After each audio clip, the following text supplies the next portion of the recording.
From ELCA Advocacy, this is a special edition of Here I Pod.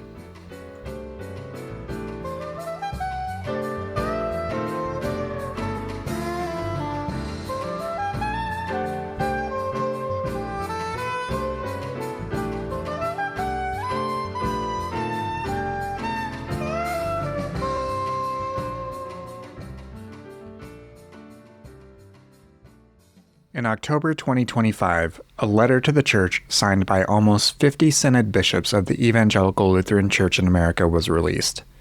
It began with, quote, "We write to you in this moment of national and global tension with clarity and conviction. Our faith compels us to stand where Jesus stands, with and for those whom society often seeks to exclude, erase, or diminish."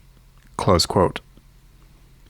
It called on all members of the ELCA to join the signers in prayer, advocacy, and action, to pray for those who are vulnerable and for all who work for justice, to advocate for laws that protect migrants, advance racial justice, and safeguard LGBTQIA+ people, to engage in the holy work of hospitality for all God's children, to model respectful dialogue in a polarized world, and to hold fast to hope.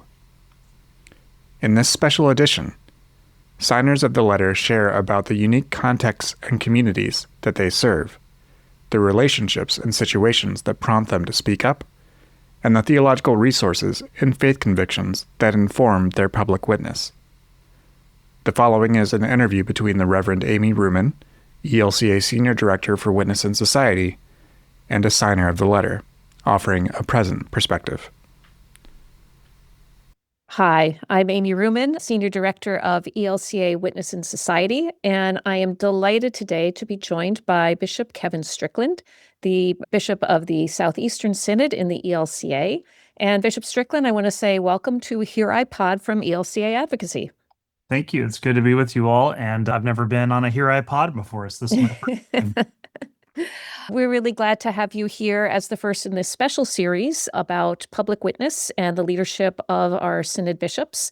But before we dig in, you are here, you are elected to serve what in the LCA we call a synod, and would love you to let us know a little bit about the people you serve and the region where you work.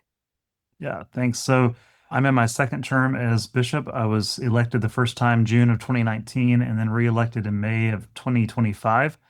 I live in Atlanta. Our synod, Southeastern Synod, is Georgia, Mississippi, Tennessee, and Alabama. We have roughly about 150 plus congregations and ministries, and we relate to about 8 campus ministries, in addition to, I believe I have the number right, 6 or 7 military bases where we have chaplains almost on all of those bases scattered around the 4 states.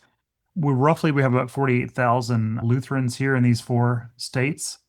Most of our Lutherans are in Georgia and East Tennessee and Middle Tennessee, and then we have kind of a smattering of those in Alabama and Mississippi. In these 4 states, we have congregations that range from being 300 years old to a brand new ministry that we just literally started on October the 19th. So everything in between those things. We have developed about 7 or 8 new mission starts, and we have done that without building buildings to kind of revamp old buildings or even do church without walls. So we're in people's homes, we're in the community, either restaurants or bars or what have you. And so that's been really fun to be part of that. It's a fairly diverse synod. We have over 11 historically African-American predominant communities. We have 4 Latin predominant communities. And we've just started 3 LGBTQA kind of centered models for ministry in the 4 states. Wow, so there are a lot of important ministries going on in really diverse communities. Let me just ask, what makes the Southeastern Synod special to you? Well, I get paid, for that promo ad to say this, but I think people have a lot of misnomers about people who live in the South or the Deep South or the Bible Belt or what have you. What this synod is for me is something really special because I think we take seriously the word evangelical in our name. In a world politic here in the Deep South where that word is really kind of misused and used as a kind of a fundamentalist weapon. But for us, Evangelical Lutheran Church in America really is the good news of God for all of God's people even those who don't know that they are God's people. And so for us to have kind of a different narrative spin in this part of the country on a theology of grace, which for many people is still a foreign concept. So I think that's what makes us special, but also our people make us special because more and more the folks joining as disciples in these ministries, they're people who have never been in a church. And so they're engaged because they've seen a witness, they've heard a witness, they've been invited into a witness by people who live in these congregations. And so I think that's a pretty special thing. And I think, we don't have a storehouse of Lutherans here like lots of other parts of our country. Many people are still wondering what a Lutheran is. And so I think when people can associate what a Lutheran is with people who get their hands and feet literally dirty with the work of Jesus, that makes me pretty proud about that. Thank you for being with us today and for, sharing with us about the Synod, because as bishop, you speak to the Synod and give guidance theologically and to the leaders there. And what's prompting this conversation is a letter that was issued recently from members of the Conference of Bishops. Yes, I sit on the immigration ready bench for the Conference of Bishops, and we had a conversation in that group about the fact that we were going to all be gathered together in Minneapolis for our fall meeting. And given the reality of the world we're living in, the nation we're living in, it felt more timely than ever that as leaders of the church, bishops from around the country, that we, in so much as we could, try to speak with one voice, or at least most voices, to say that, these things matter and matter dearly and deeply to our church, but also who are compelled and called to be by God in the world. And I had said, I think it would be wonderful if we could do this. I also said during that meeting that I didn't anticipate nor expect everyone to be unanimous on that, because I think it also shows that where we are as a denomination and even as leaders, we are not unanimous on all things. I don't think that lack of unanimity shows a lack of support for those things. And so I want to be clear for those bishops who may have chosen not to sign the letter. They did that out of their own conscience, and they did that out of their own setting of where they do ministry and where they feel what's best for their area. And so I respect that decision. At the same time, I really wanted us to show forth more of a public collegiality in the matters that this church has stated that we believe in. And knowing that words can't just be words, they also have to be accompanied with action. So I did author the letter, and it got edited by about 15 different people, which is what happens when you invite groups of people to do that. But I really wanted it to be an opportunity for us to first and foremost stand with our immigrants, refugees, and those even seeking just a safe place to live and be in this country. And then it developed into far more things than that. I can tell you that more often than not, the conference doesn't speak with one whole voice. We've done lots of letters in the past where we have not been of one voice, and that's totally okay. I think it shows where we are as a church and as a people of God. And that doesn't mean that those who didn't sign aren't for all those principles. It just means they made a choice not to do it on that day and at that time. And I think letters are important. I do a lot of them, but I think it's also important to call your elected officials, stand up, show up. Today of all days, vote. I think it's important that we put money where our mouths are, but also to make sure that those who have mouths are fed. And so like in my synod, just Georgia alone, which is why we alluded to this in the letter about feeding people and welcoming people. 1.4 million Americans now are food insecure because of lack of SNAP programming just in one state of my 4 states. So I care very deeply about this, but I also think that as a church, we can't wait to be asked to speak. I believe we are far past a crucible moment in our nation and in our world, and that has little to do with it being Republican or Democrat or independent. People are just dearly hurting. And if the church does nothing more, I'd like to know that we do something really well as Lutherans, which is to show up for those in need. Thank you for unpacking that in such a robust way. And I think the point that, in the church, we have unity in Christ, but that doesn't always mean unanimity. And I think our strength is that we hang in there with one another and continue to discern, to dialogue, to debate, but without falling or trying not to fall prey to the divisions of our time that work against us. So I'm curious because you serve a synod and you're accountable to that synod in your leadership. What have you seen and heard in your territory, in your 4 states, that prompted you to feel compelled to speak out?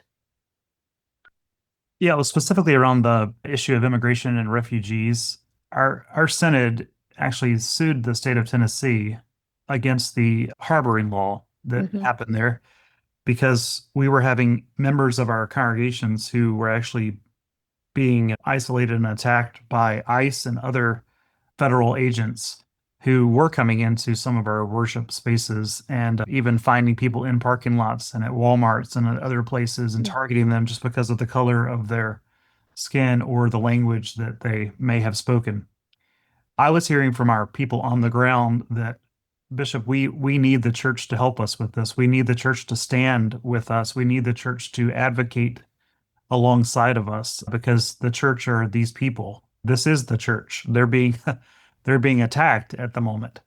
And so we had a number of our clergy in Middle Tennessee who went and stood more days than I can count at the state house there.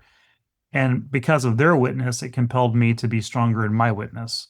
You know, there is strength in numbers so that you're not always the lone voice, but it's also what we're called to do, to be with the least and the lonely, the outcasts and the despised, the rejected and the foreign, to where all have a place that's safe. The folks who are in our congregations, they are not here to cause problems or struggles. They pay their taxes. They work mightily, and they're learning English as a second language. They've been working on their own citizenship. Most of them are Swahili speaking people. Mm. They're in Middle Tennessee. We have lots of Hispanic Americans who have moved from various Latin American and Central American countries who they want a better life for themselves. They're not trying to cheat a system, and they want to do that in their own way, using their own culture, but also the church supports them in that. I also was hearing from people in places like Georgia that were telling me our congregation's giving out food to the homeless, and yet government agencies are driving through our parking lot, looking up people's IDs and their car license, and people are afraid to even come get free food.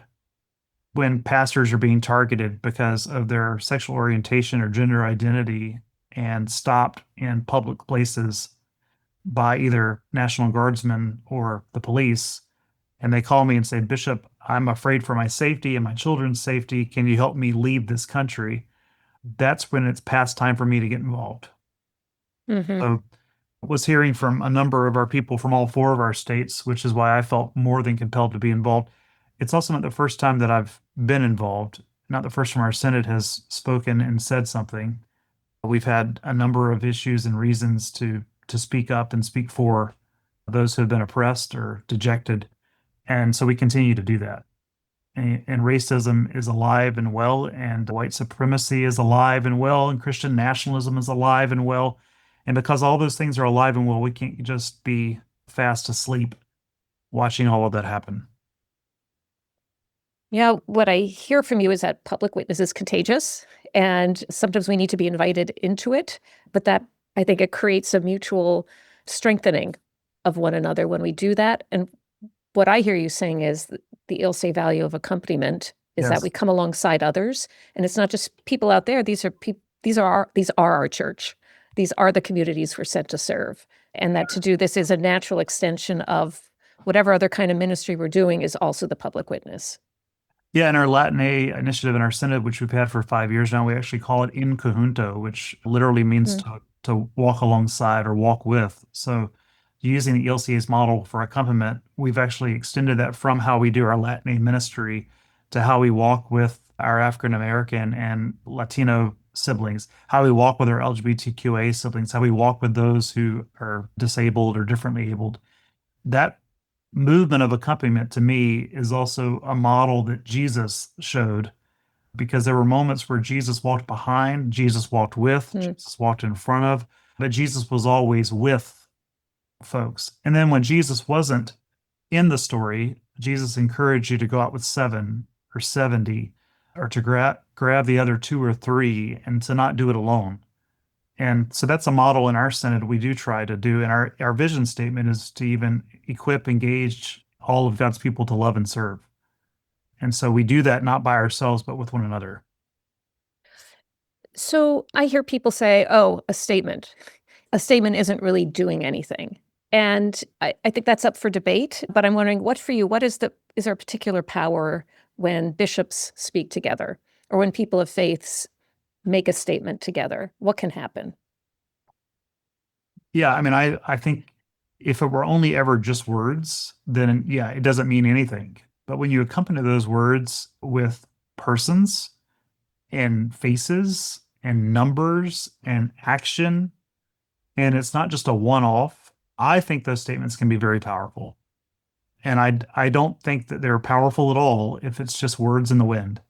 They have to be accompanied by a host of folks who walk with you. They have to be shown in how we equip that statement with action that's already taken place, that is taking place, and that will continue to take place, because we know that the work of advocacy and how we witness to our neighbor, it's not a one and done type of thing.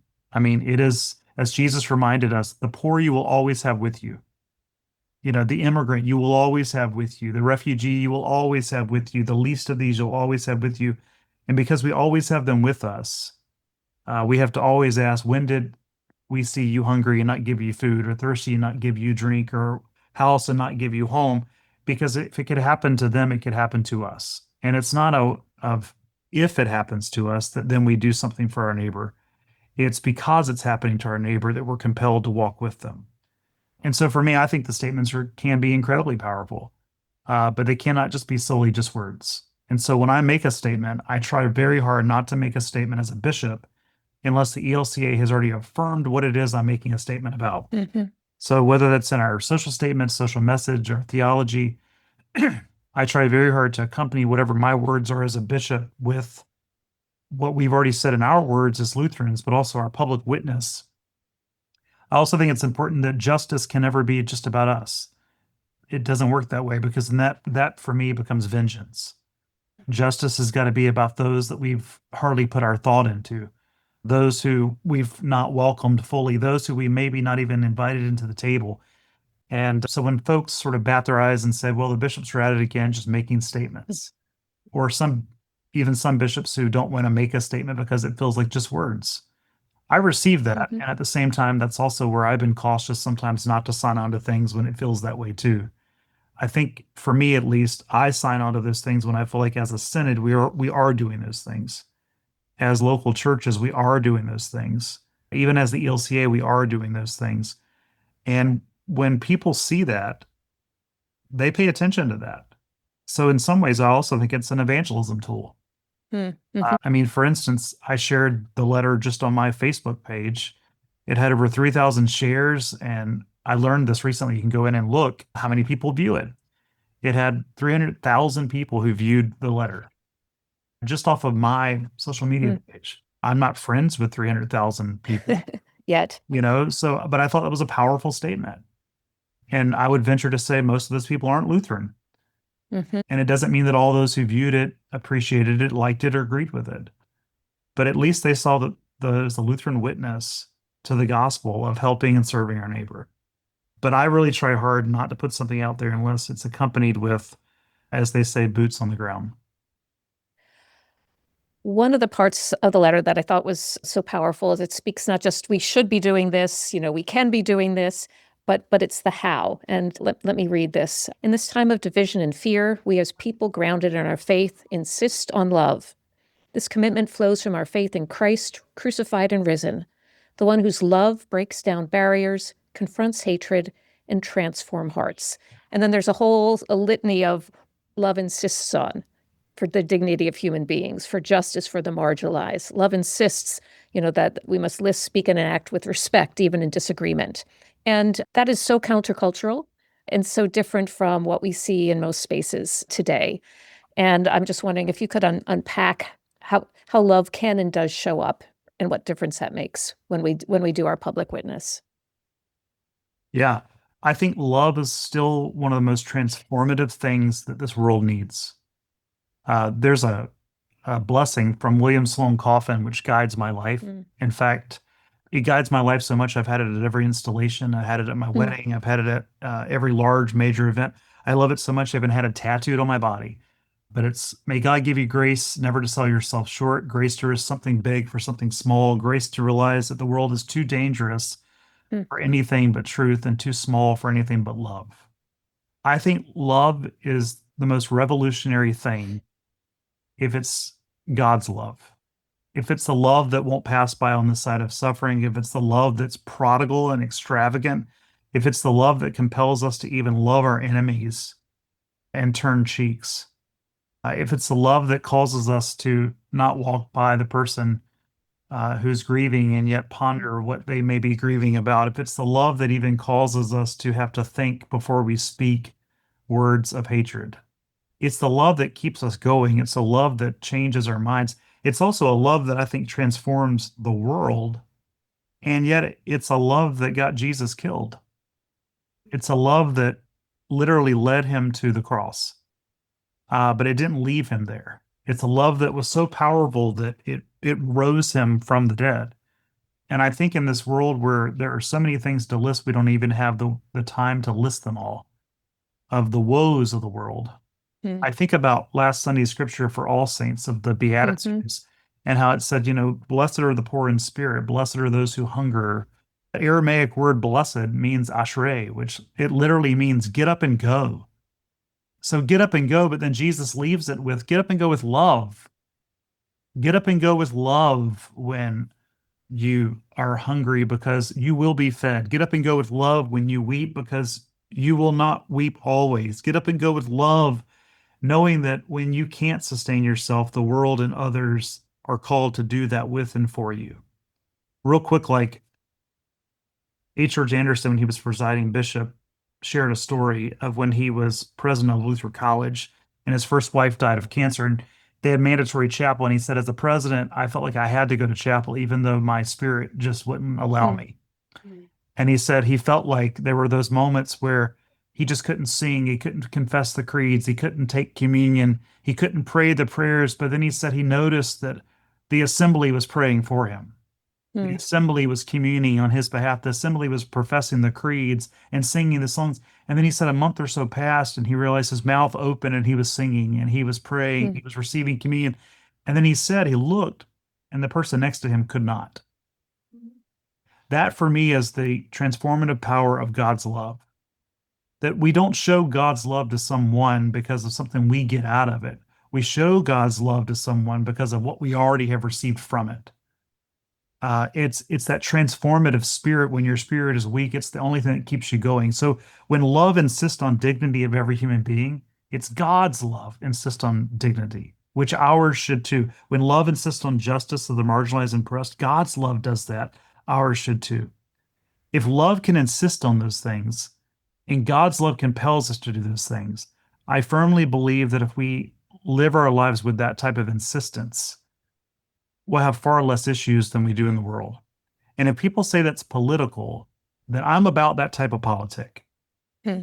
because it cares for the polis of the people.